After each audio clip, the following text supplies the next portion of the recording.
The invention of the electric violin was all about turning up the volume.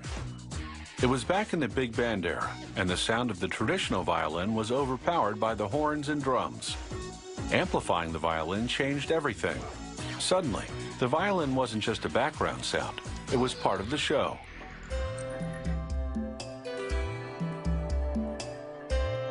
The wired violin comes in different shapes because it doesn't rely on the body to resonate sound. This craftsman builds his electric violins one piece at a time, starting with the neck. He traces the shape onto a piece of maple. Then he outlines the top plate. He uses walnut for the lower bout or bottom part, as well as for the backbone of the violin. Next, he cuts out the shapes using a bandsaw. His goal here is to be very precise, because the closer he gets to the outline, the less sanding he'll have to do later.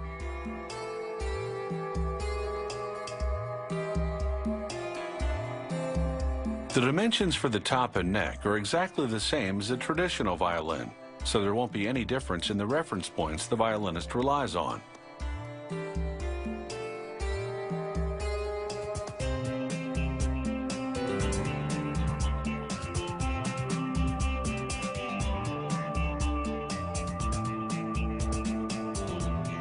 The lower bout is very stylized, and the head is more streamlined than a traditional violin. There's no decorative scroll.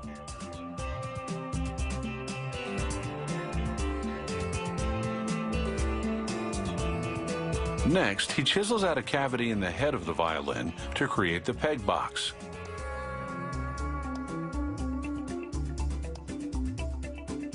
He carves parallel grooves onto the back to give it a snazzy look.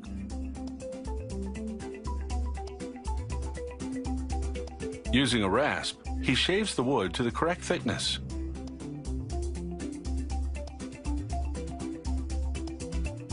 He drills holes for the tuning pegs into the side of the peg box, one for each of the 4 strings. He files down the grooves on the back a little more. Then he scrapes the rest of the neck to give it a final finish. Using a reamer, he tapers the peg holes. The ebony pegs have matching tapers so they fit snugly into the holes. He checks to make sure everything measures up. Now he brushes wood glue onto the next section and presses the ebony fingerboard onto it. He wraps them with surgical tubing to hold them together while the glue dries. He drills 2 assembly holes in the top piece and makes corresponding holes in the other parts.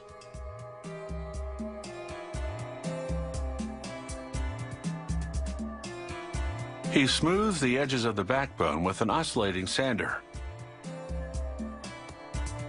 Then, using a high-speed router, he bevels the lower bout piece to give it a clean edge. He rubs teal-colored stain into the wood because loud colors seem appropriate for these high-volume instruments. A crystal has been glued into the violin's wooden bridge to generate electricity from the string's vibrations and create sound. He pulls the wire from the bridge through the backbone and then mounts the bout to the backbone. He bolts an ebony chin rest on top. Next, he attaches the neck to the rest of the assembly. He loops on the ebony tailpiece. He pulls a string from the tailpiece to a peg.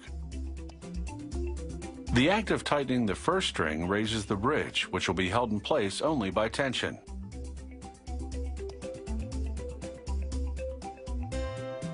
Now it's time to hook up the violin to the amplifier and let the music tell the rest of the story.